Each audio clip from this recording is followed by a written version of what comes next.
Yo, 2009 Silverado. Victim's got a horrible differential noise. I'm pretty sure it's a pinion bearing. I could have rebuilt the one he has, but these differentials at the junkyard are amazingly cheap. They have a ton of them laying around.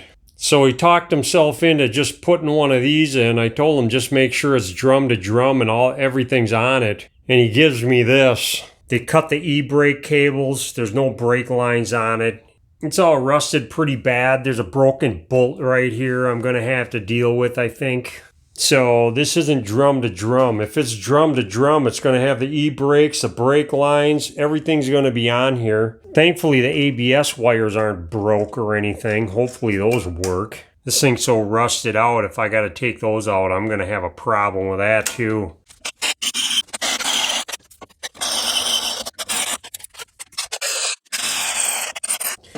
Whenever I drill these, I usually drill them a little oblong. I don't completely center them. And I just keep stepping up the drill bit until I start seeing threads in there. And then hopefully I can just chisel this thing out. I got a chisel with a funny little bevel on it. Not coming out yet. I could feel it knocking out threads. I should be able to get this thing out now. I can spin it out from the other side, hopefully. That's how I get them out. There's just a little bit of thread that I drill out. 8125 tap or a thread chaser. That should be as good as crusty. It's missing just a little bit of thread on that side and the rest is still all intact. There's a plate for the U-bolts that goes on here. And there's way too much junk on here. So I'm just going to knock a bunch of this off on both sides. That should be good enough. Well, I got this axle turned right side up. I'm going to make sure these bleeders unscrew without breaking. Oh, I got lucky there. This side's got no crud cap. It doesn't look as happy. Oh, and I'm lucky. I'm going to want to take this differential cover off because I want to look at the gears and I want to make sure the ratios are the same on this one as the other one. The last thing anybody's going to want to do is put a differential in a vehicle that has a wrong gear ratio on it. Apparently he called the dealer and asked him what gear ratio was in the vehicle. These are all 13 millimeters. Those two bolts aren't coming off easy. Got a little bit of metal shavings on this magnet, not too bad. You're always going to see that usually because the ring and pinion's always shear. And that means that they're always taking off little bits of metal all the time until they don't work anymore. So I'm going to turn this pinion till I find some numbers on the ring gear. And there it is. It says 341. So these are 341 gears. They're listed as 342. But there's always one numerical ratio difference between the front axle and the rear. So they probably just call a 341 a 342. I don't know.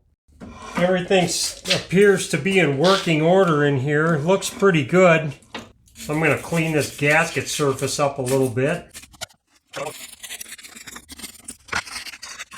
Get some brake cleaner and clean this surface off. Well, these gaskets on here are supposedly, allegedly reusable. And it stayed on the differential cover. So I'm just going to leave it on. I put a little ultra gray on here. There's actually some gear oil Permatex that's made for this stuff. If you really care about such a thing. I don't care about such a thing.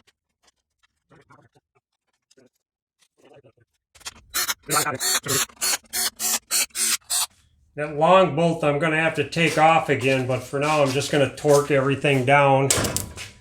Looks like this gasket sealant is squishing out just a little bit real nice. You only need about 1/8 of an inch bead on there. 18 foot-pounds seems about right for these, I think.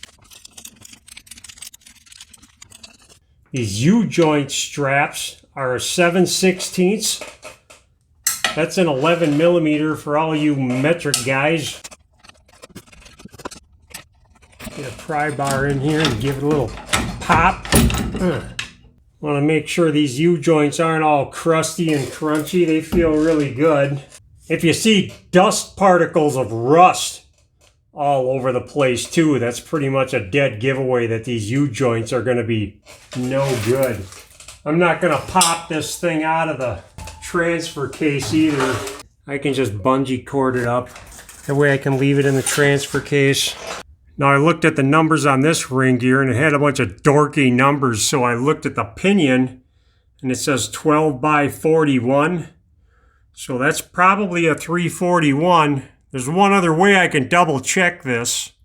Okay, so this is a one-wheel wonder, meaning that just one tire drives the rear end of the car. If it's a limited slip differential and I turn this tire, both of the tires are going to spin the same direction.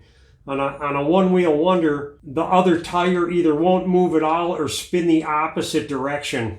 So now that I have the drive shaft disconnected, all I got to do is just turn this tire 2 revolutions while the other tire on the other side is locked up. So I just got to make sure that the other tire doesn't move at all. And I turn this 2 revolutions and I count how many times this pinion gear moves. 1, 2, 3. I got it straight up and down again, and this is just under half. So if it was a 350 gear, this would be over here somewhere, and it's just under 350, so this is a 341 gear. If it's a limited slip differential, meaning both of the tires spin the same direction, then you just got to do 1 revolution of the tire and count the pinion, if that makes any sense to you. So I think I got the right differential for this thing. I'm going to take these drums off. I got to use these cables and casings. Since I got the drums off, I can just give them a tug. They seem to be working. I'm just lengthening the cable by pulling on them. You won't be able to do that with the drums on the car. And you just got to get them through this groove and out that hole there. Then I got 2 more little notchy things on here. Try to push these in and get this thing out. Oh, that was way too easy. Then on this side I have the cable. I just need to, there's a hole up top here. I just need to get it through that hole like that.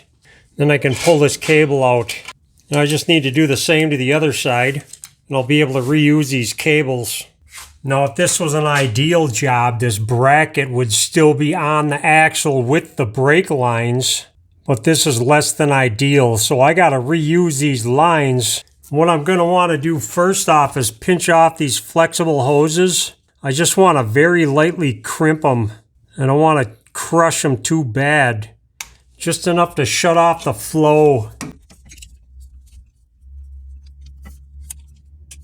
That ought to do it. I don't have much faith in salvaging these brake lines. They're pretty rusted out right here. I'm going to try to save them though. I got a 13 millimeter line wrench here. The line is turning with the nut, so that's not cool at all. Get my camera out of the way so I don't torch it. I'm going to put some MAP gas on this.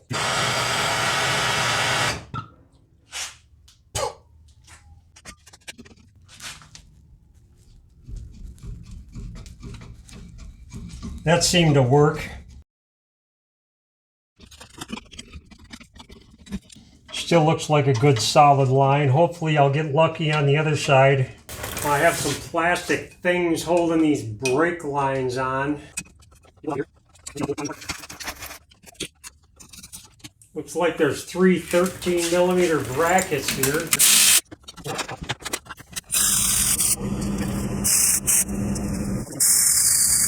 I'm just going to take these brake lines and bungee cord them out of the way. Thing's still dripping on me, almost as if I don't have this vice grip tight enough. ABS wire. And I'll just do the same to the other side. I have a breather hose here. Try to get that off in one piece. It's kind of stuck. 21 millimeter on these shocks. Now if you're doing this job, you might want to think about getting new U-bolts, because they'll be really rusted up.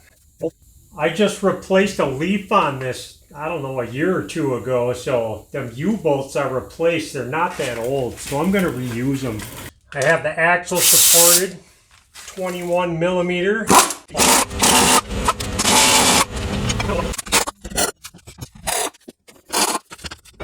Now I should be able to lower the axle down. Well, in my case, raise the truck up.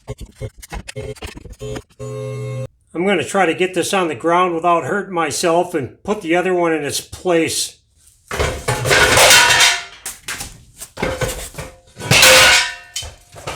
Well, that was easy. Just like that. I'm sure because you're going to have to put this up a different way. I can only show you my way because that's how I'm going to do it. I'm using a transmission jack and a motorcycle lift. There's pins and holes in these blocks. You just got to line them up.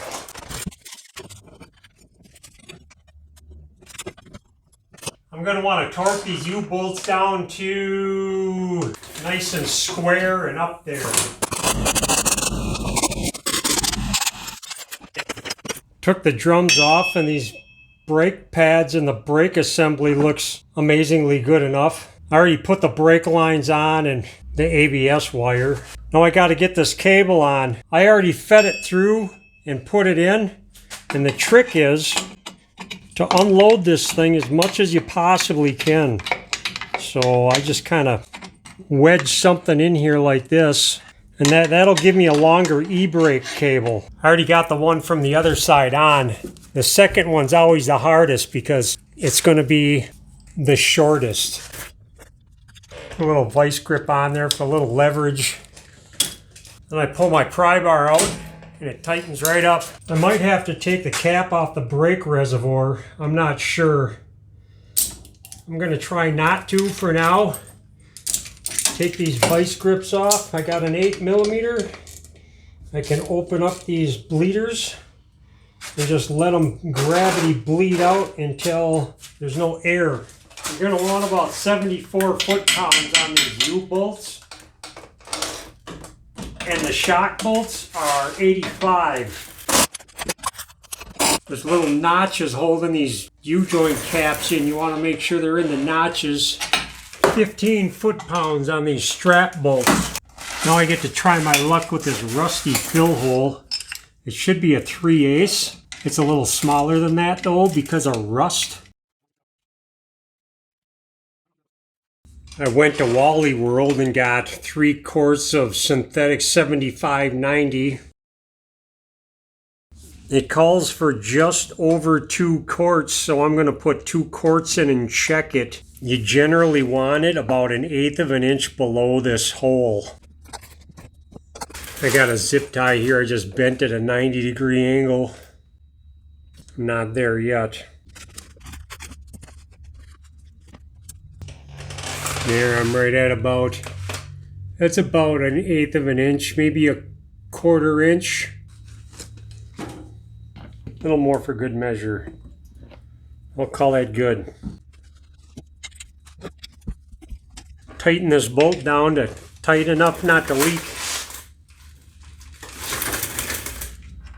Now I just got to put the tires on it, torque them down to 140 foot-pounds. Check the brake fluid level. And call it a job. Okay, bye.